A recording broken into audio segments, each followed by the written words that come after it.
कहानी की शुरुआत में सोल्जर के एक ग्रुप को दिखाया जाता है जो इस वक्त किसी घने जंगल से होकर गुजर रहे थे। लेकिन इनमें से एक ऐसा भी सोल्जर था जो बहरा था और इसलिए उसे कोई भी आवाज सुनाई नहीं देती थी। तभी इसका साथी इशारा करके पीछे चलने की बात करता है, जिसके बाद सब यहाँ से मुड़ जाते हैं और एक जगह पर रेस्ट करने के लिए रुकते हैं, जहाँ इनके नजदीक में ही एक बड़ा सा तालाब भी था। इसके बाद बहरा सोल्जर अपने घोड़े को एक जगह पर बांध रहा था, तभी इसको पानी के अंदर सोने का एक टुकड़ा नजर आता है। यह देखते ही सोल्जर नदी के पास आता है और तुरंत इसे लेकर अपने पास में रख लेता है। लेकिन इनमें से किसी को भी पता नहीं था कि यहाँ के तालाब में एक सायरन विच भी रहती है, जिसकी पूरी बॉडी हीरे जवाहरात से भरी हुई है। तभी हम देखते हैं कि वो पानी के अंदर छुपी हुई थी और इनको ही देख रही थी। इसी बीच बाहरी सोल्जर को पानी में कुछ हलचल महसूस होती है, लेकिन वो जैसे ही पीछे मुड़ता है यहाँ पर उसे कुछ भी नजर नहीं आता। इसके बाद हम देखते हैं कि सोल्जर के साथ में कुछ और लोग भी आए थे जो यहाँ पर कोई ब्लैक मैजिक करने वाले थे। लेकिन तभी सायरन विच पानी से बाहर आ जाती है और वो अजीब तरीके से डांस भी करने लगी थी। लेकिन इसके बाद वो जैसे ही चिल्लाना शुरू करती है, इसकी आवाज को सुनते ही सभी सोल्जर इसके वश में हो जाते हैं और सभी के अंदर इसे पाने की चाहत आ जाती है। इसके बाद सायरन विच पानी के ऊपर अजीब तरीके से डांस करने लगती है, लेकिन अब उसके चिल्लाने की आवाज को सुनकर सभी सोल्जर बहुत अग्रेसिव हो गए थे और कुछ लोग तो एक झटके में ही मारे जाते हैं। लेकिन जो सोल्जर अभी भी बचे हुए थे, इन सभी के अंदर सायरन विच का अट्रैक्शन भी आ गया था। लेकिन अब कोई भी अपने होश में नहीं होता और ये एक दूसरे को ही मारते हुए सायरन विच की तरफ जाने लगते हैं, जबकि सायरन विच लगातार अपनी खतरनाक आवाजें निकाल रही थी और इसी के साथ वो पानी में पीछे की ओर भी जाने लगती है। तभी बारह सोल्जर इनके इस हरकत को देखता है, लेकिन शुरुआत में उसे तो कुछ भी समझ नहीं आ रहा था, जबकि सभी सोल्जर एक दूसरे को भयानक तरीके से मारने लगे थे और पानी के अंदर जाने लगे थे। तभी बारह सोल्जर की नजर सायरन विच पर जाती है, जिसको देखते ही वो काफी डर जाता है। लेकिन इसे सायरन विच की आवाज सुनाई नहीं दे रही थी, जिसकी वजह से इस पर उसका कोई भी असर नहीं हो रहा था। लेकिन दूसरी तरफ जितने भी सोल्जर को उसकी आवाजें सुनाई दे रही थी, वो उसके अट्रैक्शन की वजह से पानी में आगे बढ़ते ही जा रहे थे।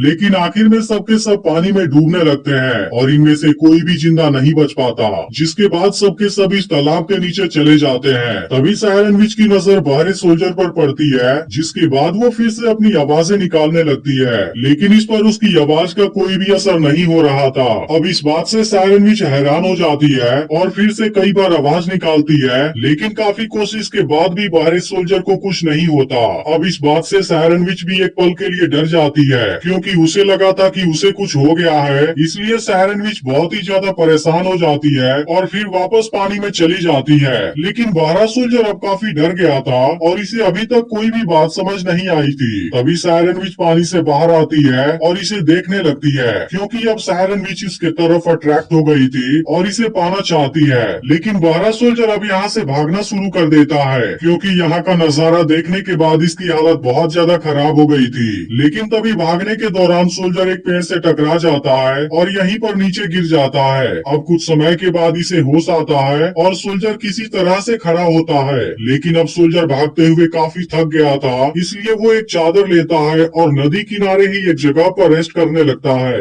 लेकिन अब कुछ समय के बाद ही रात हो जाती है और अब सोल्जर को यहीं पर नींद आ गई थी। तभी सायरन विच पानी से बाहर निकलती है और सोए हुए सोल्जर के पास में आ जाती है, जिसके दौरान हम देखते हैं कि इसमें बाहरी सोल्जर को पाने की गजब चाहत आ गई थी और अब सायरन विच इसके साथ में ही सो जाती है। लेकिन सोल्जर को इस बारे में कोई भी अंदाजा नहीं था। इसके बाद सुबह होती है और सोल्जर की आंख खुलती है, जहां हम देखते हैं कि सायरन विच अभी भी इसके पास में ही सोई हुई थी। तभी सोल्जर को अपने ऊपर कोई चीज महसूस होने लगती है और अब इसकी नजर सायरन विच पर जाती है, जिसके बाद वो इसके हीरे जवाहरात की तरफ देखने लगता है। लेकिन तभी सायरन विच भी जाग जाती है और वो जैसे ही भागने वाली होती है, सोल्जर इसे पकड़ने की कोशिश करता है, जिसके दौरान इसकी हथेली में सायरन विच की बॉडी के कुछ जवाहरात फंस जाते हैं। अब यह देखते ही सोल्जर जान जाता है कि सायरन विच की पूरी बॉडी पर हीरे जवाहरात है, जिसको देखते ही सोल्जर पूरी तरह से हैरान हो जाता है और अब इसमें इसे पाने की लालच आ जाती है। इसके बाद सोल्जर सायरन विच का पीछा करने लगता है, जो पानी के अंदर भाग रही थी और अब एक झरने के ऊपर आ जाती है।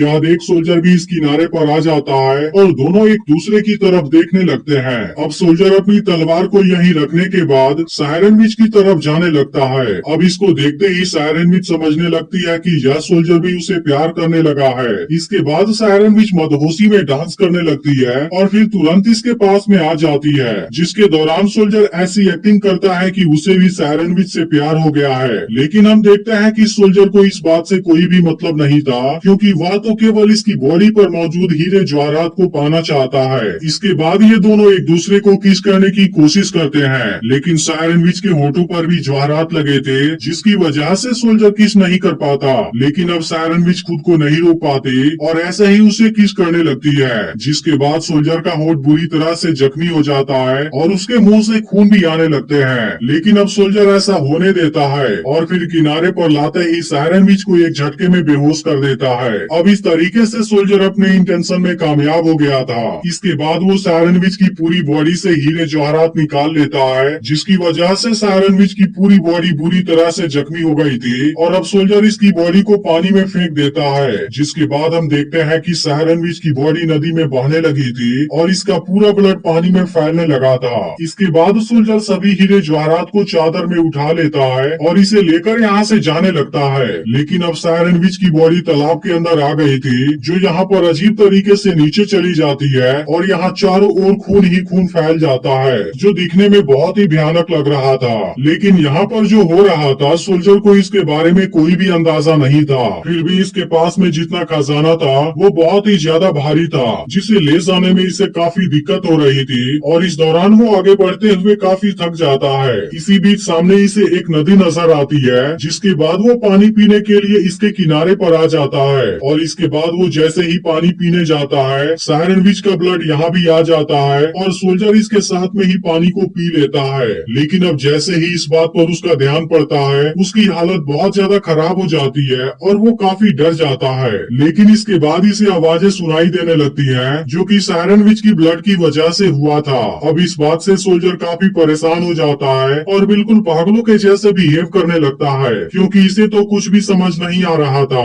अब कुछ देर के बाद सोल्जर शांत हो जाता है और फिर जैसे ही यहाँ से जाने वाला होता है, इसी वक्त सायरन विच पानी से बाहर आ जाती है और जब इसे अपनी बॉडी के सभी हीरे जवाहरात गायब हुए नजर आते हैं, वो काफी परेशान हो जाती है और इसकी वजह से वो बहुत दुखी भी हो गई थी, क्योंकि उसे समझ आ गया था कि सोल्जर के दिल में इसके लिए प्यार तो था ही नहीं, बल्कि वह तो केवल इसके जिस्म के हीरे जवाहरात को चाहता था। तभी उसकी नजर सोल्जर के ऊपर पड़ती है और अब सायरन विच आवाज निकालना शुरू कर देती है, जिसकी वजह से सोल्जर पागल होने लगता है, क्योंकि अभी से आवाजें सुनाई देने लगी थी। इसके बाद वो खुद को नहीं रोक पाता और पानी के अंदर जाने लगता है, जबकि सायरन विच भी धोखे की वजह से लगातार चिल्ला रही थी और इसकी आवाज को सुन सुनकर सोल्जर का मेंटल कंडीशन काफी खराब हो जाता है। लेकिन अब सोल्जर कुछ भी नहीं कर सकता था, क्योंकि वह भी इसके वश में आ गया था। इसके बाद सायरन विच इसको भी पानी के अंदर ले जाने लगती है और अंत में यह सोल्जर भी पानी की गहराइयों में डूब जाता है और अपने लालच की वजह से मारा जाता है।